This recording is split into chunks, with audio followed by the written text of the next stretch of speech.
with Barack Obama. Barack Obama was put in office for two reasons. One was domestic, one was international. Every president of America is given a domestic mandate and an international mandate. Barack Obama's international mandate was to make Africa and its resources safe again for Western exploitation, in particular through the AFRICOM program of putting United States military bases within African soil, geographically located close to places with high levels of mineral reserve.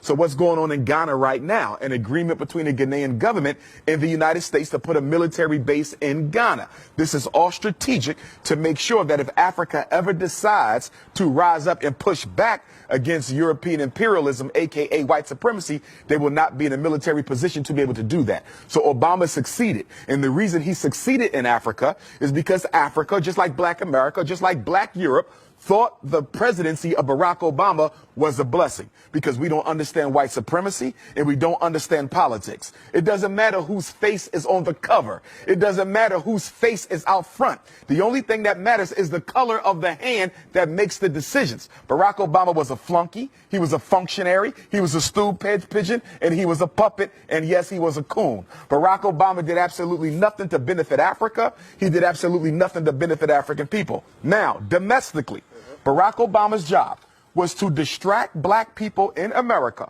long enough for the government to take everything that our ancestors fought for, roll it up into one big ball: civil rights, voting rights, affirmative action, equality, you name it, and roll it on over to the feminist movement, roll it on over to the LGBT movement, and roll it on over to the multicultural movement. So today in America, whenever you hear civil rights discussed, Black people are not in the conversation. It's gays, it's feminism, or it's multiculturalism. They use Barack Obama to take everything Black people fought for and give it to people who have never fought for Black people. What do you know about the situation of Black people in France? I'm somewhat familiar because I tend to study the international situation, not thoroughly familiar, but I will say this. In all my travels, wherever I go, there's four things constant. I don't care if I'm in France, London. I don't care if I'm in South Africa, Nigeria. I don't care if I'm in Holland, Austria, Jamaica, Turks and Caicos, Canada, LA, Houston. On the planet, there's four constants for African people. Number one, we're worshiping a white Jesus. I don't care where you go. Black people in love with a white Christ. That's number one. Number two, you have mass incarceration of Black males at a rate 4 or 5 times their percentage of the population in that particular state. Number three, you have miseducation of Black children. You have the over-identification of Black children in classifications of mental retardation, ADHD, learning disabled. You have record numbers of single Black mothers raising our children on their own, okay? And then on top of that, you also have a Black economy, which is totally dominated by people who do not look like us. I don't care where you go on the planet, Black people are not in control of their economy. Your rice, your bread, your milk, your sneakers, your hats, your clothing, your transportation, your electronics, everything you buy is being sold to you by somebody who don't look like you, but more importantly, don't care about you. What would be the solutions? Because, you know, this is a statement, but now what could be the solutions? Solutions are simple. And the solution hasn't changed since Marcus Garvey articulated it over 100 years ago. And the solution is independence in all areas of human endeavor. The solution for African people is no different than the solution for Chinese people. The solution for African people is no different than the solution for the French people. It's the same. It's no secret. It's not hidden under a rock. We have to do what everyone else has done, and that's build ourselves up independently, economically, educationally, spiritually, socially, politically. We must become a power base, which we are not, as we are today, with all of our doctors, with all of our college-educated folks, with all of our Black capitalistic business owners who are only looking to get rich themselves but do nothing to raise the general economic condition of Black people. We are still a race of dependents.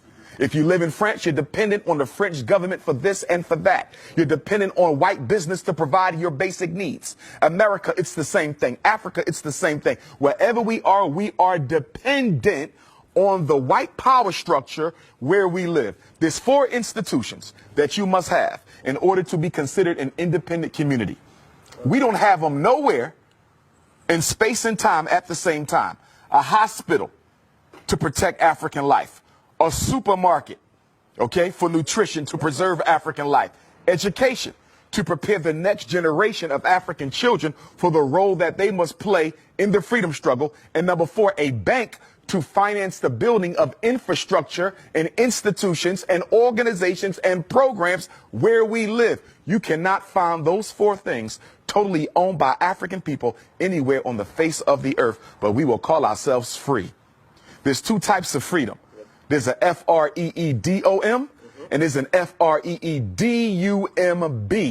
White people have the freedom. We have the freedom because we're too politically uneducated to recognize that it doesn't matter if you can drive a Mercedes. It doesn't matter if you can live in a white suburb. It doesn't matter if your black child can go to a white school. At the end of the day, what do you control? What do you own? What do you produce? What do you distribute?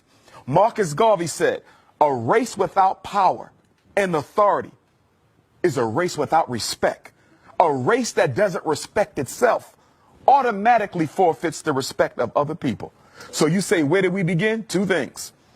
Education and economics.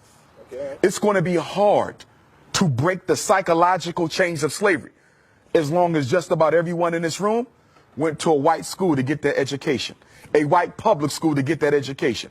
And what is the function of public education? Whether it's UK, France, Austria, Germany, USA, it doesn't matter. The purpose of education for African children in a European context is to teach the African child that you are second place and that is where you will always stay. And the only way you can rise above it is if we give you permission to rise above it. The education system's job is to make sure black children never come to believe that they have a right to replace the white boy being in control. That was the next question I was going to ask you, because, you know, when we speak about African Americans, do you think that African Americans are truly and deeply aware of their African roots? Well, I don't think that's a question just for African Americans. I think that's a question for Africans anywhere. Yeah, of course, but I'm speaking about this because you are from the United States, so of course. Right, but I want to Pan-Africanize the question, though. Okay, all right. Because whether you're dealing with France, whether you're dealing with UK, whether you're dealing with Black America, okay? So globally, yeah. Globally, it's no different. Canada, it's no different. So do you think that Afro-descendants are really aware of their African roots? I think that we are aware of the roots, but we are in denial of the roots. Okay? This is why black women spend billions of dollars on perm, weave, blonde hair, green eyes, blue eyes. This is why educated black men, I don't care if they live in Paris, I don't care if they're in Austria, Holland, UK, Canada, US, or South Africa. Educated black men marry outside of their race more than the men of any other race put together because you hate yourself. And the reason why we do this is we actually think we can convince white people if we act white enough to accept us, because we don't understand white supremacy and we don't understand eugenics. Eugenics is the science of exterminating the African DNA. It don't matter if you're light skinned with green eyes, you still African. It don't matter if you're blue, black, purple with nappy hair, you still African. It don't matter if you in Paris speaking French or the US speaking English. At the end of the day, you carry the gene of Africa. And that gene of Africa is the most powerful DNA on earth. We are the only people who can reproduce ourselves in every other group. I can make a baby with a Chinese woman, it's an African baby. I can make a baby with a French woman, it's an African baby. An Arab, an East Indian, a Native American, it's an African baby. You understand?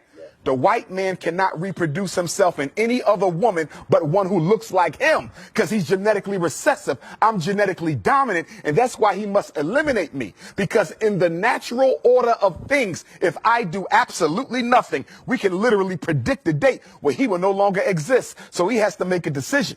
He either has to get rid of me first before nature gets rid of him. So speaking about this, what is your feeling about interracial marriage? I don't support it. Why? I have nothing against white women or Chinese women or Arab women or East Indian women, but the black man belongs with the black woman. The first institution that has to be built is the black family. If you don't save that, you save nothing else. If you don't build that, you build nothing else. A white woman can understand my struggle. A Chinese woman can understand my struggle. And what black men fail to recognize, even when you marry white or Arab or Chinese or East Indian or Latino, that woman is still loyal to her race. So it doesn't matter if she had your baby. It doesn't matter if y'all got married. It doesn't matter if y'all sleeping with each other. At the end of the day, her loyalty is not to her husband. It is to her community. And at any moment that that community calls on her to do a job, she will do it. So even though you're laying on top of her, she's still in charge of you.